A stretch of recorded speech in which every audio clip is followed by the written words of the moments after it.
Señor, toma mi vida nueva antes de que la espera desgaste años en mí. Bueno, muy buenos días para todos. En el nombre del Padre, del Hijo y del Espíritu Santo. Amén. Te damos gracias, amado Señor, por este día nuevo que nos regalas, porque tú estás siempre con nosotros, porque nos permites venir a este lugar para encontrarnos contigo, para amarte, porque cada vez que te conocemos y conocemos a la iglesia, te amamos más.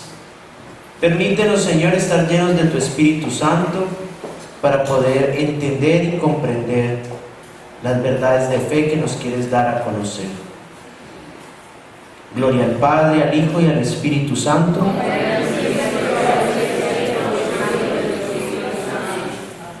En nombre del Padre, del Hijo y del Espíritu Santo. Amén. Bueno, ¿cómo amanecieron? ¿Con frío? ¿No?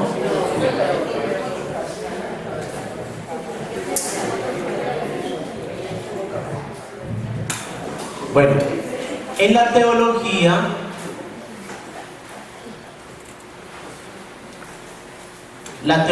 nuestra tiene unos pilares. Estos pilares son la Sagrada Escritura,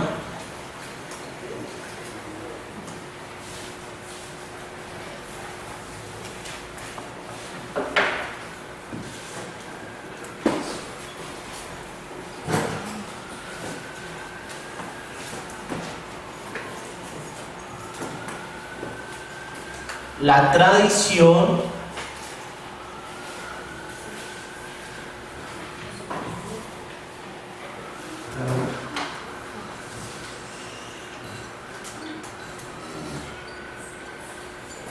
el magisterio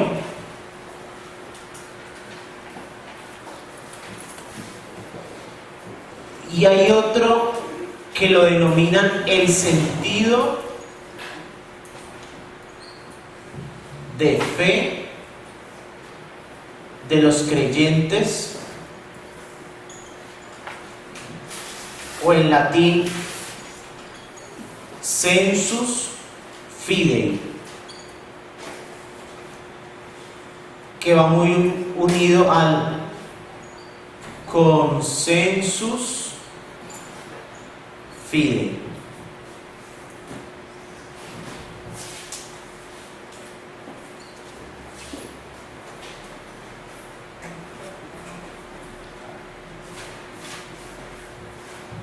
Bueno, esos son los pilares de nuestra iglesia católica, apostólica, ¿cierto? Para la iglesia, para las otras iglesias, hay unas que se quedan solo con la Sagrada Escritura, hay otras que se quedan solo con el consenso de la fe, pero para nosotros es una mesa de 4 patas. Y si le quitamos una de las 4 patas a la mesa se cae, ¿no? Entonces, en primer lugar tenemos la Sagrada Escritura, que es considerada en la teología el alma de la teología. La Sagrada Escritura es considerada el alma de la teología. ¿Por qué? Porque sin la Sagrada Escritura no se puede hacer teología. Uno no coge, hay un error que a veces cometen las personas y es, vamos a preparar una charla, entonces coge y hace un discurso, ¿cierto? Y entonces después dicen, bueno, esto que yo escribí, pues metámosle algunos textos bíblicos, ¿no? Y entonces comienzan a buscar qué textos bíblicos se le pueden meter a la charla, al retiro espiritual, a todo lo que se tiene preparado. Entonces vamos a darle carne a esto, entonces le metemos los textos bíblicos, y no es así.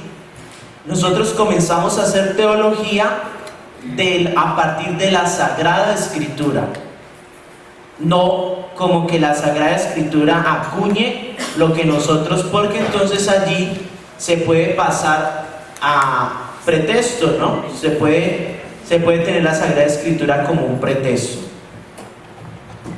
La tradición, hay tradición con T mayúscula y tradición con T minúscula. Esta tradición con T minúscula es la que se refiere a los actos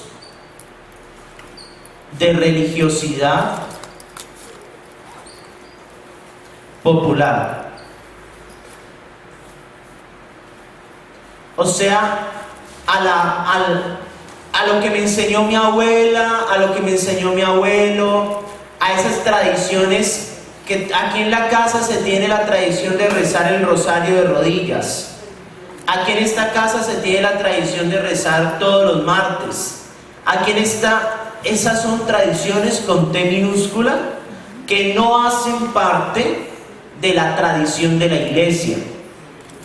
La tradición de la iglesia, que es con T mayúscula, es la que viene desde los apóstoles, la iglesia primitiva.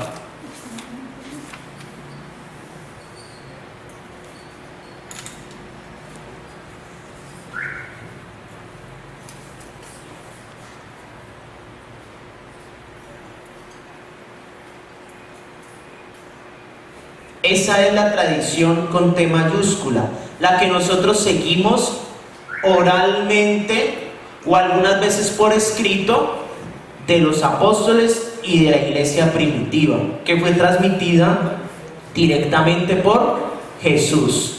Ahora bien, esta tradición no se puede tocar, ni cambiar, ni se puede adulterar. Esa tradición es intocable, lo mismo que la Sagrada Escritura. Pero esta tradición con T minúscula sí se puede cambiar y puede desaparecer. La tradición con T minúscula puede cambiar y puede desaparecer. Porque muere su abuela, que es la que tenía la tradición de rezar la novena a San Pancracio. Pues ya se le acabó la tradición en la casa. Muchas veces ustedes ven, cuando pasa de generación en generación, no, hay tradiciones que ya no continúan, ¿cierto? Y hay otras que se conservan por afecto, pero eso no hace daño a nuestra fe. De pronto lo aumenta, sí, porque me ayuda a tener, pues a estar más cerca de Dios, ¿cierto? Pero no es que haga un cambio sustancial a la fe. Viene también el sentido de fe de los creyentes. El magisterio ahora, calmen los frijoles.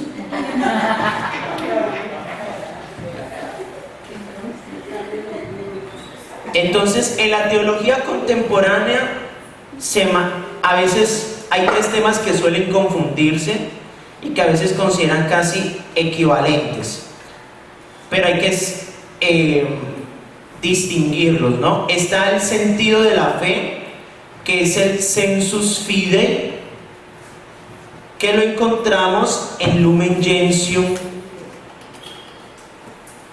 12.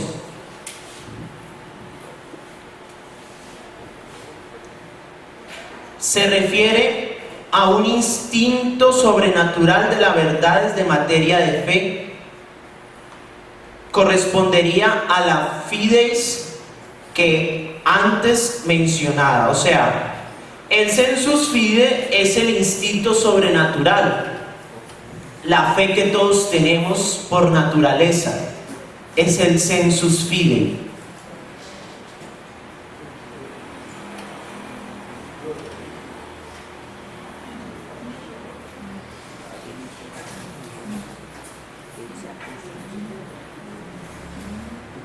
Hay otro que es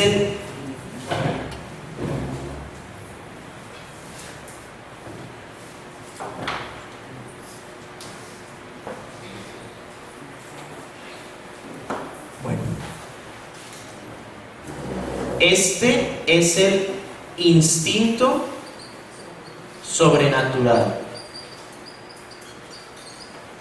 Hay otro que se llama el sensus fidelium.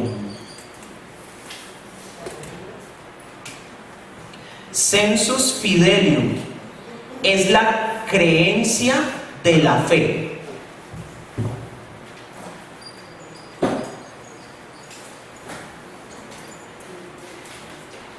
Es la creencia de la fe.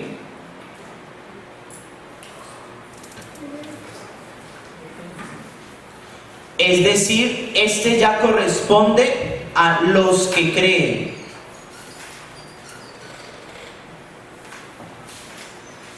Y hay otro que es el consensus fidei.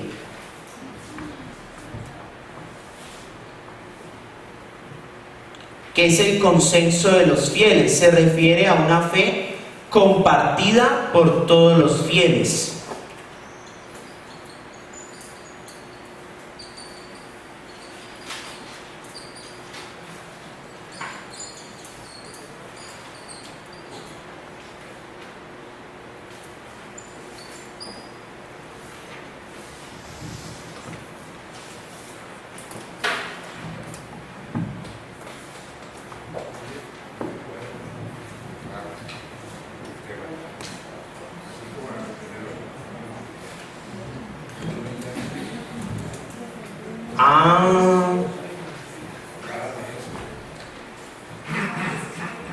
Aquí no me tiene la... Pero esto yo lo aprendí del libro de Introducción a la Teología de José Morales. Esto que le estoy dando es una clase de Introducción a la Teología.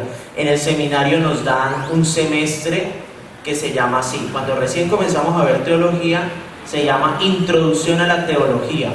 Y nos gastamos un semestre viendo todo esto y un poco de cosas más. José Morales. Eso es de EUNSA. Es un librito azul. Entonces tenemos la Sagrada Escritura, que es el alma de la teología. La tradición, que hay que distinguirla de tradición con T minúscula, que son los actos de religiosidad popular, y la tradición con T mayúscula, la tradición que recibimos de los apóstoles y de la iglesia primitiva. También tenemos el sentido de la fe de los creyentes, que hay que distinguir tres. Sensus fidei, que es el instinto sobrenatural que todos tenemos para la fe.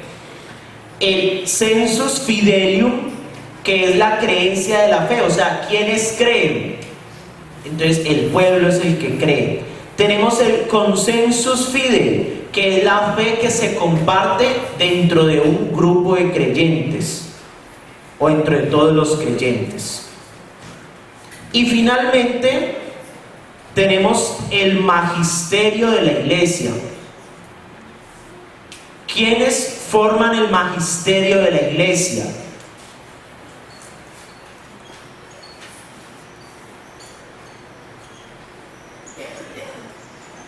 El magisterio de la iglesia lo conforma el colegio episcopal.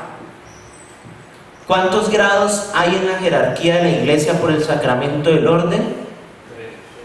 3. ¿Cuáles son? Primer grado. Obispo. Primer grado. Obispo.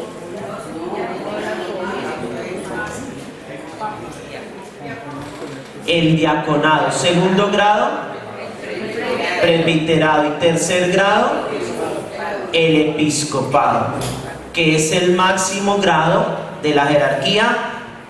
Los obispos tienen la plenitud del sacramento del orden. Por eso ellos ordenan presbíteros, porque tienen la plenitud del sacramento del orden. Ahora bien, entonces, el magisterio de la iglesia lo forma el colegio episcopal, es decir, el tercer grado de la jerarquía de la iglesia. ¿Y quiénes están en ese tercer grado? Los obispos. Y estamos hablando de obispos en adelante, si queremos hacer la distinción. Entonces, obispos, cardenales, el papa. Ellos son el colegio episcopal, el magisterio de la iglesia. Y hay magisterio, cátedra, y hay magisterio, escátedra. ¿Saben la diferencia? Bueno, magisterio, cátedra y escátedra. Excátedra parece que fuera fuera, ¿cierto? Pero no, yo me lo aprendí así. El ex que parece fuera no es fuera, es en. O sea, es dentro. O sea, el magisterio es cátedra, es cuando el obispo está el papa está sentado en su cátedra de Pedro y pronuncia hace un pronunciamiento de tipo magisterial de la iglesia desde la sede de Pedro. O sea, él como papa, ¿cierto? O él reunido con los obispos hace el pronunciamiento. Entonces, escátedra es él sentado en la silla de Pedro o él reunido con el colegio episcopal. ¿Ah? Ex cátedra. Sí. ¿Lo podríamos interpretar como pronunciamiento papal? No, es que ahí vienen ya después lo que yo les voy a hablar de los documentos pontificios, que hay diferentes maneras de pronunciarse el magisterio. Entonces, ex cátedra y cátedra. Ex cátedra es sentado en la silla de Pedro o reunido con los obispos, con el colegio episcopal. Ese es el magisterio ex cátedra. Y el magisterio cátedra es el que da él en las homilías, en alguna charlita que le inviten, en una reunión así, algo más informal, ¿cierto? El magisterio cátedra es más informal, pero el ex cátedra es él sentado en propiedad o escribiendo algún documento. Bueno, ya después iremos a mirar. ¿Listo?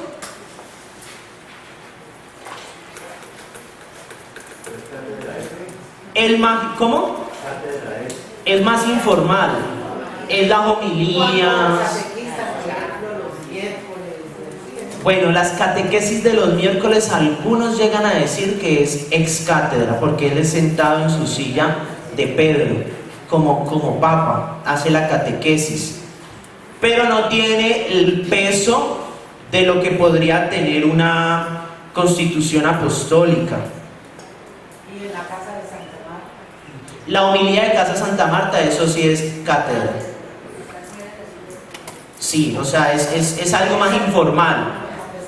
O cuando nosotros hacemos la profesión de fe, cuando nos vamos a ordenar, tenemos que hacer profesión de fe, y cuando vamos a tomar posesión de un cargo tenemos que hacer profesión de fe. ¿Qué hace uno en la profesión de fe? Recita el credo niceno-constantinopolitano, el credo largo, y finalmente uno agrega un párrafo que dice más o menos así: adhiero con firme propósito me adhiero a las verdades de fe que propone el Santo Padre y el Magisterio, cátedra o escátedra. Tengan el firme propósito o no de hacerlo público. O sea, yo me tengo que adherir como ministro ordenado al Magisterio, cátedra y escátedra del Sumo Pontífice. Estoy obligado por fe. Pues porque así lo he querido, ¿no? Porque hice mis votos y todo, mis promesas. Pero entonces eso me adhiere a mí automáticamente al magisterio de cátedra y escátedra del Papa. Entonces, que están debatiendo, por ejemplo, en los sínodos, debaten algún problema, algún tema. Entonces, ellos, antes de que el sínodo se pronuncie o que el Papa se pronuncie en la exhortación apostólica, eso es magisterio cátedra. Es cátedra todavía no es, porque él no se ha pronunciado. Él se pronuncia en su constitución, en exhortación apostólica. Pero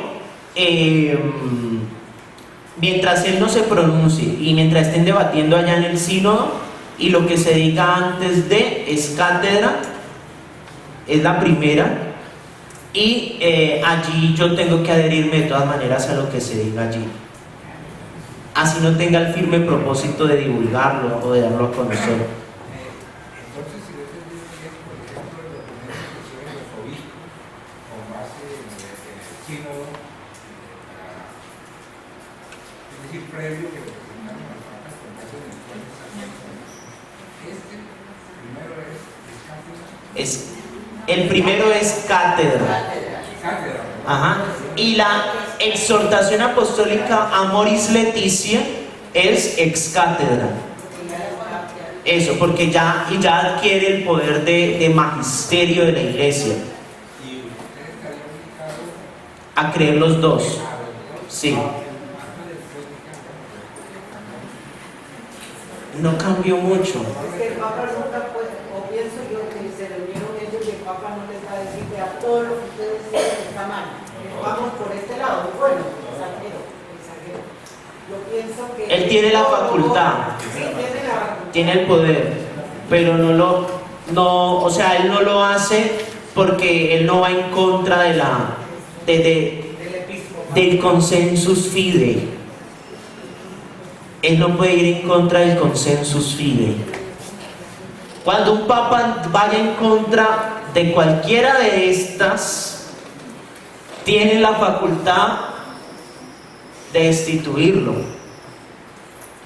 Si el papa se chavetó, le dio algún problema psicológico, ¿cierto? Y esté diciendo ya bobadas, entonces, por eso Juan Pablo II, cuando ya estaba muy avanzado, él todo lo leía primero, y segundo, él no, hablaba poco públicamente, por temor a que no fuera a ir a embarrar en alguno de estos. ¿Cómo? No, eso lo haría el concilio, un concilio. En la iglesia, antes del Concilio Vaticano I, había una discusión: ¿quién tiene más poder? ¿El Papa o el concilio? Y entonces surgió la idea del conciliarismo, que es que el concilio tiene poder máximo y por encima del Papa.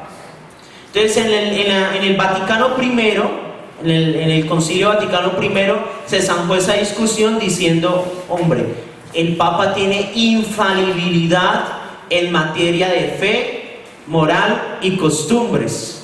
Es decir, el Papa no se equivoca. Eso es decir, que el Papa tiene infalibilidad. Cuando ejerce su magisterio, es cátedra. El Papa no se equivoca. Pero ahí salvaguardaron todo para decir, bueno, puede que se enferme, puede que le pase algo grave. Entonces, ¿qué vamos a hacer?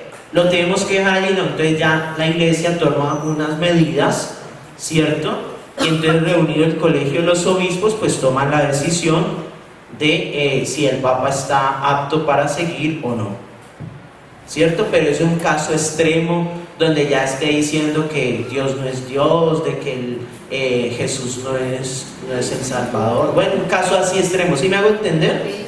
Pero pues es algo remoto, extremo. Pero el Papa es infalible en materia de fe y costumbres. ¿Sí? En la historia de la iglesia se ha dado el caso de que algún papa haya sido destituido. Vea, nuestra historia de la iglesia no es color de rosa, y yo creo que ustedes ya lo saben, y si no lo saben, espero no bajarlos de la nube. Nuestra historia de la iglesia tiene etapas muy claras como la luz del sol en tiempo de primavera o verano, y muy oscuras como el tiempo de invierno. Entonces hubo muchas cosas dentro de la iglesia en su historia, unas que están en claroscuro y otras que están en oscuro. pero aún así el Espíritu fue suscitando. En las grandes épocas y cuando la iglesia tuvo grandes crisis, suscitó grandes santos. Es lo más bonito de la iglesia. Por ejemplo, ¿conocen la historia de Santa Catalina de Siena? ¿Alguno no? Bueno, Santa Catalina de Siena sale en la época en que estaba dividida la sede de Pedro. Entonces habían dos papas. El papa con sede en Roma y el papa con sede en Francia, en Italia y en Francia. Y entonces estaba dividida la iglesia. ¿Cómo? No, era en Francia, fue en Aviñón, en Aviñón. Entonces surge una gran santa que se llama Santa Catalina de Siena, y entonces convence al que está allá en Francia que se venga para Roma. Fue un arduo trabajo de ella, fue muchos años, pero al final lo logra. Y entonces es una de las santas consideradas para la unión de la iglesia. Ella es doctora de la iglesia y todo, Santa Catalina de Siena. ¿Ah? No, el que quedó en Roma es el que es. Y el otro, que se uniera, o sea, es que se había dividido por cuestiones políticas. La iglesia le hizo mucho daño cuando en el siglo III, ¿cierto? Siglo IV, 313, cuando con el edicto de Milán, Constantino promulga como religión del pueblo al cristianismo para todo el imperio romano. Entonces allí la iglesia se casa con el Estado, y entonces un matrimonio que nos va pero mal. Por eso algunos critican la posición de la iglesia actualmente en nuestro país, una posición neutral, a diferencia de los cristianos. El otro día hablando con el padre Omar, nosotros, pues, el presidente de la República al otro día de ganar el no se reúne con la iglesia católica. El presidente de la República al otro día de ganar el no se reúne con los líderes pastores protestantes evangélicos que movieron las masas para que ganara el no. Pusieron más de la mitad de los votos. Ellos en este momentico tienen el poder para poner un presidente, si hay elecciones políticas ahora, presidenciales. Entonces, es ver, ¿y por qué la iglesia tiene esa posición neutral? Porque la iglesia ya sabe que es estar casada con el Estado, y ya sabe que le va mal, y ya sabe que eso no es lo suyo. Pero tampoco se puede quedar callada, tiene que ejercer su voz profética, sí, pero ella prudentemente lo va haciendo. Entonces, muchas de las cosas que están haciendo los protestantes ahora, no solo en eso, sino también en toda esa parte, si diríamos así, mistérica, ¿cierto? De todo lo que hacen ellos, la iglesia ya pasó por todo eso. Entonces la iglesia, madre y maestra, camina adelante, ¿no? Entonces sí, por ejemplo, el Papa Juan XXIII, él se pone, algunos dicen que el nombre de él no debía haber sido Juan XXIII, sino Juan XXIV, porque anteriormente en la historia de la iglesia hubo un Juan XXIII, pero cuando estaban en ese problema de la división del papado, entonces se considera como Juan XXIII un historiador. Entonces ahí él sabe que este Juan XXIII de la época pasada no fue realmente legítimo. Entonces por eso él decide ponerse el nombre de Juan XXIII y zanja esa discusión, ¿cierto? Bueno, pero son como datos curiosos de la historia de la iglesia que pueden leer y estudiar y no se van a escandalizar.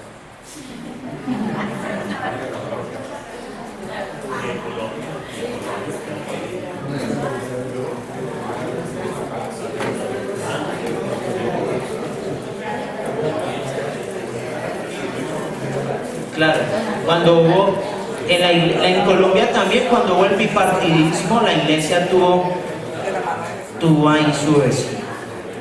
¿Hicieron la tarea?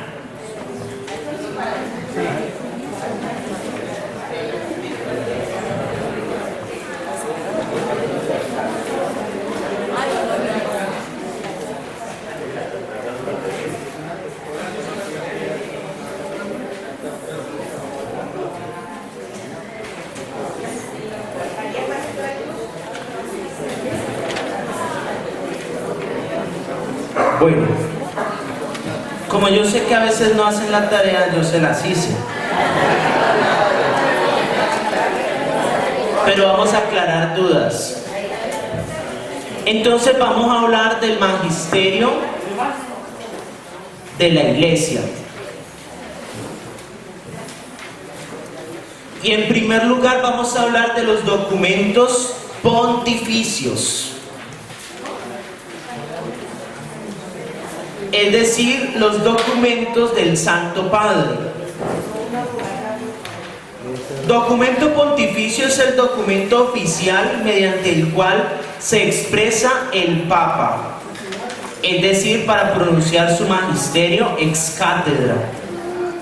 Al ser oficial es recogido por el Acta Apostolicae Sedis. Esto es un documento que tiene el Vaticano. Ahora bien, nosotros ¿cómo hacemos para saber eso? Entonces el Vaticano tiene un periódico que se llama el Observatorio Romano. El Observatorio es un periódico que ustedes pueden solicitar y les llega desde Roma y pagan la suscripción, como pagar la suscripción al periódico del País o cualquiera. Y también se puede encontrar por internet. Entonces ahí van a salir siempre, cuando el Papa se pronuncia, los documentos y el acta donde sale el documento oficial. Esto también lo pueden ver en la página web de la Santa Sede, que es www.vatican.va, es la página de la Santa Sede. ¿Qué? ¿Qué cosa? Espera un momentico. Entonces,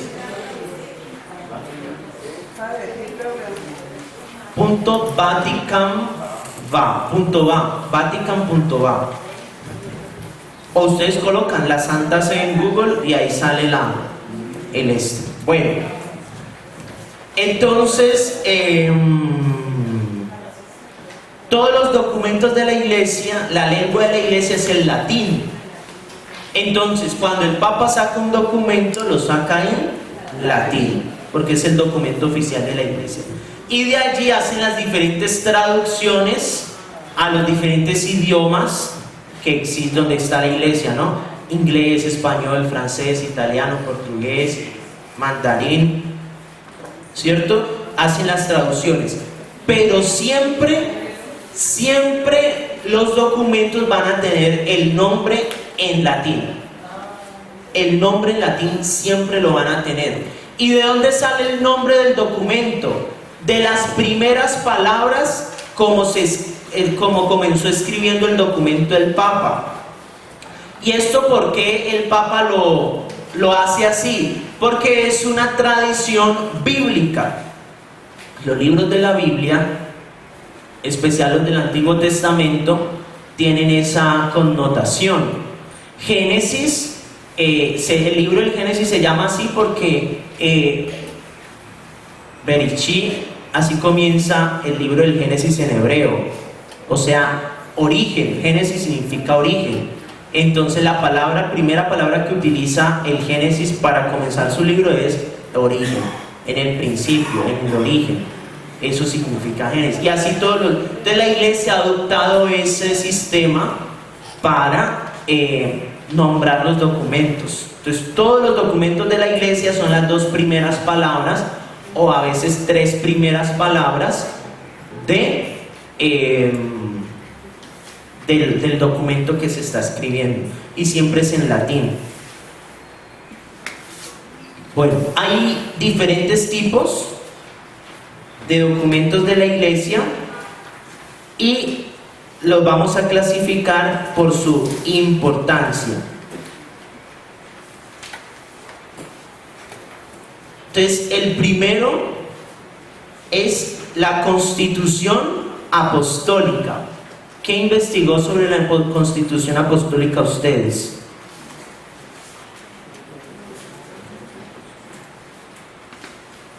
¿Ninguno? ¿Allá? Me dice que por este medio el Papa ejerce su autoridad sobre temas administrativos. Esto yo tengo ahí.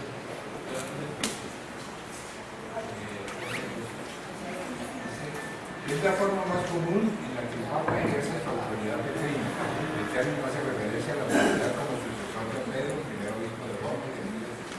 A través de esta promulgan leyes concernientes a los fieles. Tratan de la mayoría de los asuntos doctrinales, disciplinares y administrativos. Aunque al principio enunciaban normas legales y continúan siendo principalmente documentos legislativos, tienen ahora frecuentemente un fuerte componente doctrinal. Pertenecen al magisterio ordinario del Papa y ejemplos son presentes. Bueno, entonces la Constitución Apostólica es la promulgación de una ley del Papa. Es el documento por el cual él ejerce su autoridad petrina y es el más importante. La Constitución Apostólica. Aunque en sus inicios fue meramente legislativo, después pasó a ser doctrinal. Entonces ahora no tiene solo el carácter legislativo, o sea, de promulgar leyes, sino el doctrinal. ¿Por qué? Porque hay otro libro que es el libro de las leyes. Ahora lo vemos. Entonces, algunos ejemplos, por lo menos el último fue el Sacre Discipline del Papa Juan Pablo II de la promulgación del nuevo Código de Derecho Canónico. ¿Ah? También.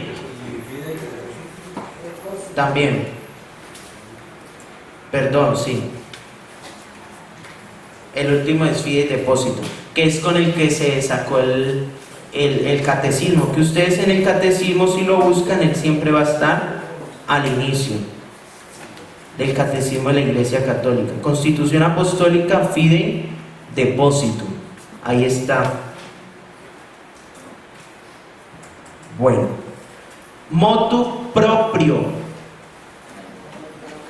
Allá atrás. Pero no me lea lo que yo le pasé. Bueno, está bien. Hágale.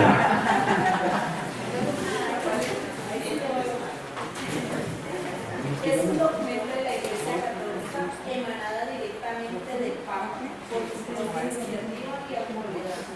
Contiene la promulgación de una ley particular que modifica y perfecciona la Constitución Apostólica. Bueno, entonces el motu propio es, si me permiten la expresión, es un documento donde el Papa dice: se me dio la bendita voluntad. Él lo saca porque sí, porque él quiere, a modo propio, traduce, ¿no? A modo propio, pero no se dice motu propio, sino propio.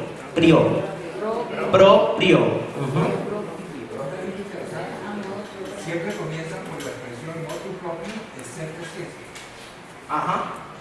Sí, que significa los documentos por iniciativa propia del Santo Padre, ¿no? Y por mi propia autoridad. Entonces, él porque quiere, como por ejemplo el motu propio último que sacó el Papa Benedicto fue para modificar la ley de él poder renunciar.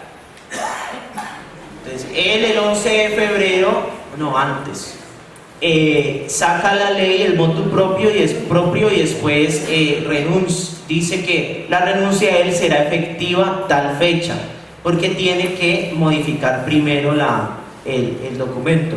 O el otro motu propio último fue el de Francisco, cuando el Iures Mitis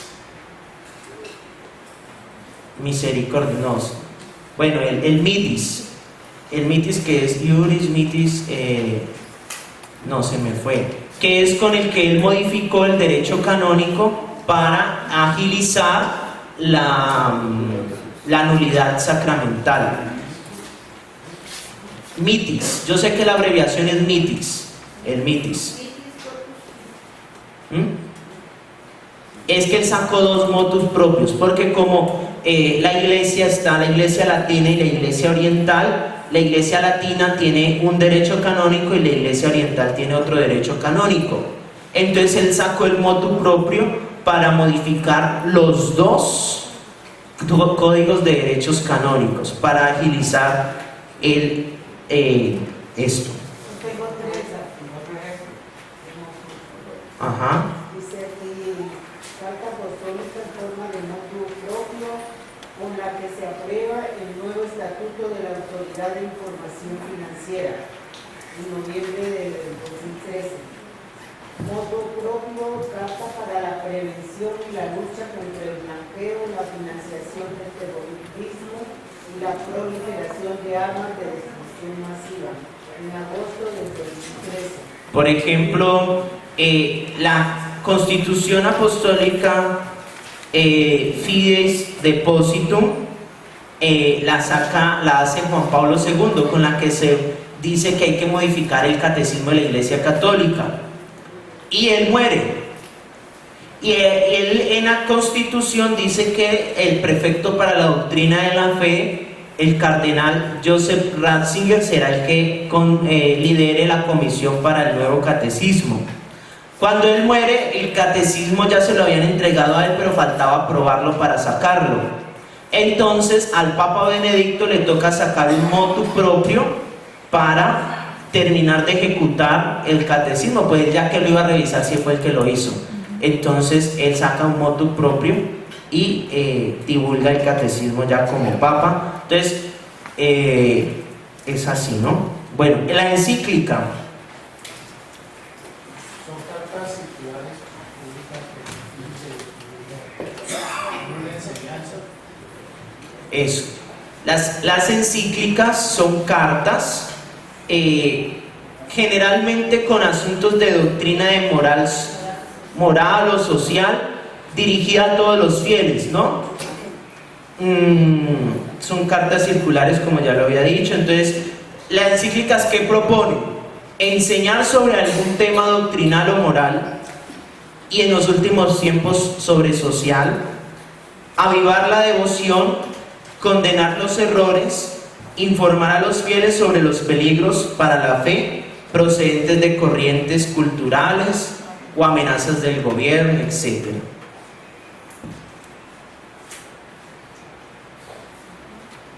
Debido al peso y la verdad que contienen, todo fiel debe concederle a las encíclicas asentimiento, obediencia y respeto.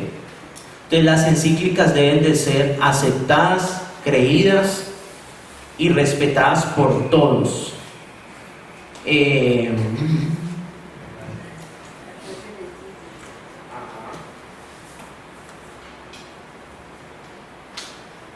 Bueno, lo mismo, el documento, la encíclica también tiene el nombre en latín, y hay varios tipos de encíclicas.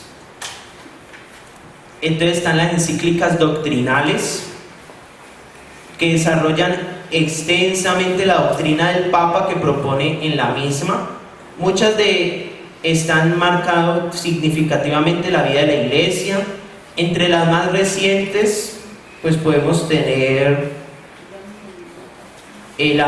por ejemplo, Dominus et Vivificantem del Papa Juan Pablo II sobre el Espíritu Santo en la vida de la Iglesia, Divis in Misericordiae. Bueno, algunas buscan clasificar opiniones teológicas erróneas explicando un error. Generalmente son las de doctrina moral, que entonces allí tenemos las de las últimas, las escribió el Papa Juan Pablo II, ¿cierto? Que son las que más uno estudia en moral, Veritatis Splendor y Evangelium Vitae. Pero están Humani Generis, Humane Vitae, Veritatis Splendor y Evangelium Vitae. Otros documentos del magisterio son las encíclicas sociales, que estas fueron creadas con el Papa León XIII, que fue el primero en escribir una encíclica social, con la Rerum Novarum. Y la última encíclica social, ¿cuál fue? Popularum Progreso. No.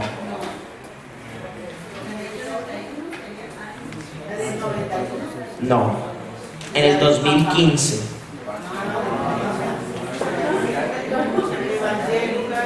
No. De doctrina social de la Iglesia. Laudato Si. Laudato Si. La escribió el Papa Francisco. Alabado seas, ¿no? Es la última encíclica y está escrita por Francisco. El Papa Benedicto también escribió una encíclica social, Caritatis in Veritate, caridad en la verdad. El Papa Francisco, Laudato Si, alabado seas, que es la que habla sobre la casa común, sobre toda esa parte. La Benedicto, Caritatis in Veritate. Hay encíclicas exhortativas, son algunas encíclicas que tratan específicamente sobre temas más espirituales, ¿cierto? Que invitan. Encíclicas disciplinares, que son las que tratan cuestiones particulares, disciplinarias o prácticas. Exhortación apostólica. ¿Alguien que me diga algo de la exhortación apostólica de los que no han hablado? Es un documento dirigido a todos los católicos de una importancia particular a la justicia, pero es más particular que la otra. Sí, pero la característica principal es que la exhortación es producto de un sínodo de los obispos. A los sínodos, la diferencia entre un sínodo y un concilio es que en el concilio van todos y en el sínodo van los que saben del tema o algunos que se designan por países, siempre designan uno o dos por país.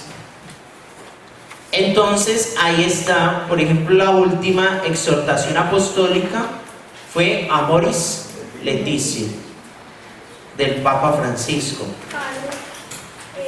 Volviendo un poquito ahora, con el Papa Benedicto, cuando él se retira, allí incluye el concilio, el colegio de los obispos en esa decisión, No. consultados o cómo pasó. No, él se retira por decisión propia y por eso como él no le permitía algún documento, la norma disciplinaria, entonces él con un motu propio, él modifica la norma y después renuncia. Nadie sabía, dicen que cuando él citó al consistorio de los cardenales, consistorio es la reunión de los cardenales. Cuando él cita al consistorio, todos los cardenales, porque él sabía muchos idiomas y sabía hablar muy bien latín. En ese consistorio no les habló en italiano. Generalmente el Papa en Roma habla italiano, pero en ese consistorio habla en latín. Y él decidió hablar ese día en latín.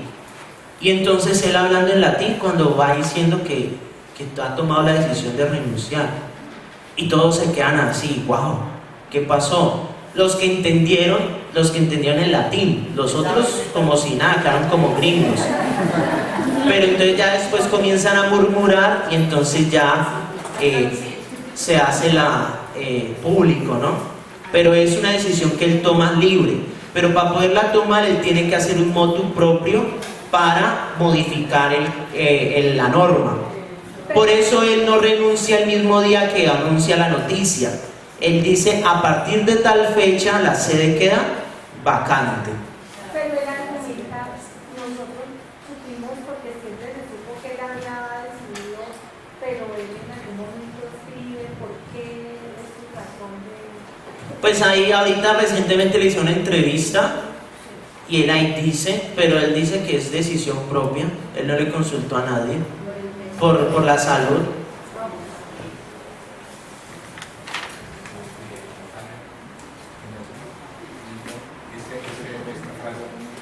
Son todos, hablando de los documentos de la iglesia, son todos importantes, que todos tienen como toda parte su grado de importancia se deriva más de su contenido que la clasificación de la iglesia. Sí, porque es que es diferente un motu propio que sale por voluntad del Papa o una carta, una constitución apostólica que sale también por voluntad petrina, a un sínodo que sale del consenso de preguntarle a todos los obispos que están presentes y las consultas, ¿no? Entonces él ejerce su autoridad petrina más en las constituciones apostólicas, en el motu propio, pero en los otros donde él consulta, pues él como que participa su poder petrino al resto, ¿no?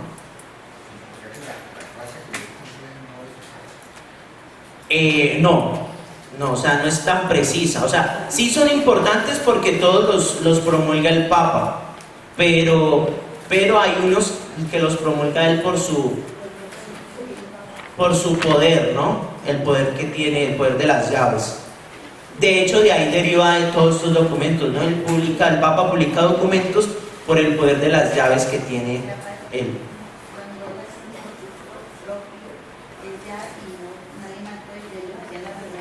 No, ahí ya hay que aceptarlo.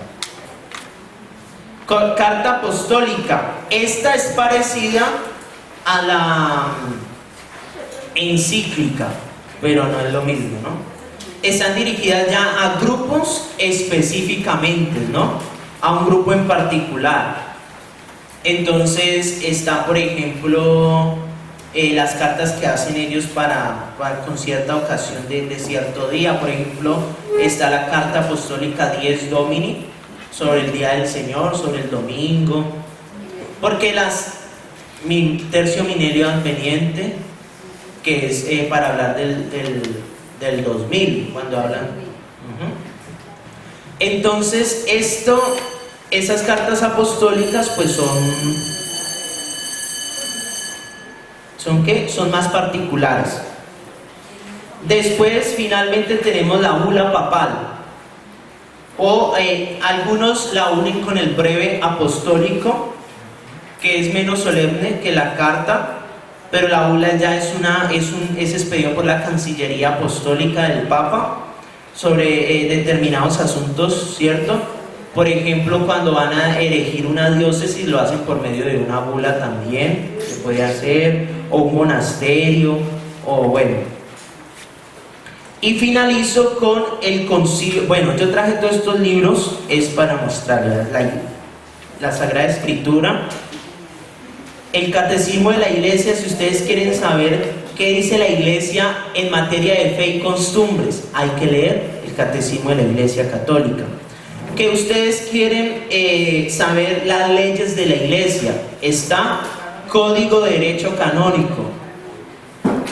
Que usted quiere saber cuál es el magisterio de la Iglesia, entonces un señor que se llama Enrique Dessinger, él hizo el compendio, reunió todos los concilios que se han hecho, y entonces hay un librito que se llama así, el Dessinger, que es donde está el magisterio de la Iglesia. Está el compendio. ¿Cómo? Y finalmente el último documento, que es el que nos da la parada a nosotros, el Concilio Vaticano II, que lo lanza el Papa Juan XXIII en 1962 y lo clausura el Papa Pablo VI en 1965, ¿cierto? ¿Qué se pretende con este concilio? Un agiornamiento, o sea, un abrir las puertas, volver a dejar entrar el Espíritu Santo, que lo tenían enjaulado, entonces lo vuelvan a dejar renovar, una renovación de la Iglesia. Pero no porque la Iglesia esté mal, no. Cuando lanzan el concilio, la Iglesia está bien. La Iglesia no tiene problema ninguno. Entonces le decían al Papa, ¿para qué lanzar un concilio. Entonces les dicen, no, porque es que el mundo va por un lado y la iglesia va por el otro. Entonces tenemos que ponernos a par de la iglesia, al par del mundo. Entonces por eso se lanza el concilio, ¿cierto? El Concilio Vaticano II tiene 4 constituciones. La Constitución es un documento que posee un valor teológico o doctrinal permanente. Es decir, las constituciones apostólicas tienen el valor doctrinal y nunca va a cambiar. Ese es permanente. Entonces, ¿cuáles son las 4 constituciones? Lumen Gentium, que es sobre la iglesia, una constitución dogmática sobre la iglesia. Está Dei Verbum, que es una constitución dogmática sobre la divina revelación, o sea, sobre la Sagrada Escritura. Está Sacrosanctum Concilium, que es una constitución sobre la liturgia de la iglesia. Y está Gaudium Spes, que es una constitución pastoral sobre la iglesia y el mundo de hoy. Son las 4 constituciones, tienen valor doctrinal o teológico permanente. Hay 9 decretos. Un decreto es una decisión o un conjunto de decisiones que tiene un alcance práctico, normativo o disciplinar. Entonces, un decreto, eso está en la hojita que yo les pasé. Ahí está el decreto, son 9 decretos. Tienen valor normativo o disciplinar. Entonces, como legislativo. ¿Cuáles son los 9 decretos? Adyentes, sobre la misión. Intermidifica, sobre los medios de comunicación. Orientalum Ecclesiorum, es sobre las iglesias orientales. Unitatis Reintegratio, sobre el ecumenismo. Christus Dominus, sobre los deberes de los obispos. Optatanto Sius, sobre la formación sacerdotal.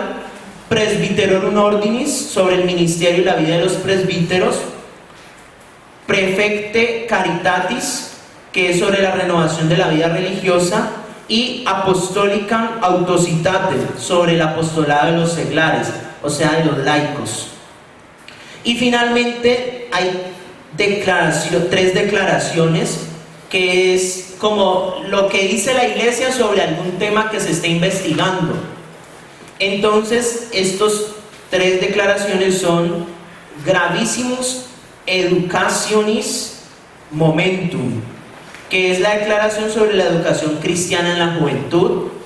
Está otro, Dignitatis Humanae, que es sobre la libertad religiosa, cuando el concilio dice que puede haber libertad religiosa, porque la iglesia llegó al punto de perseguir a los que no creían igual que nosotros.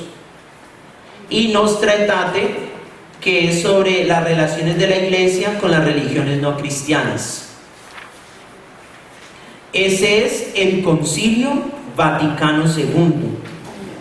La carta pastoral, el concilio, que nosotros debemos seguir, que nos debemos de leer, que debemos de meditar, reflexionar, porque es lo último en Guaracha. De ahí para acá se desprende todo de ahí para acá se desprende. Padre, con relación a ese catecismo, por ejemplo, manejamos el pequeño, pero es el mismo. ¿El catecismo? ¿Más fuerte o qué? Que manejamos el pequeño del Papa. Quiero ver más grande, más abundado. Hay uno que es rojo, verde, pero es el mismo. Si ustedes leen adelante, debe tener la Constitución Apostólica Fidei Depositum. Si la tiene, o el motu propio del Benedicto XVI, si lo tiene, ese es el catecismo. Por ejemplo, ese es el catecismo, es el mismo. Ese también es el mismo, o el verde, o ese es el catecismo de la iglesia, y no que este es versión de pasta dura. Pero todos ustedes deberían de tener la Biblia, el catecismo y el Concilio Vaticano II mínimo, y no solo tenerlo, sino leerlo. El autor del magisterio no, del compendio, Enrique Dessinger. Bueno, llegó Pedro. Para complementar este tema, yo les voy a dejar esta hojita para que se la lean.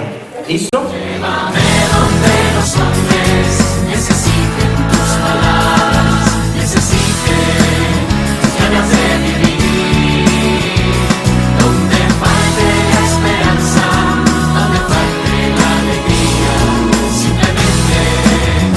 saber de ti.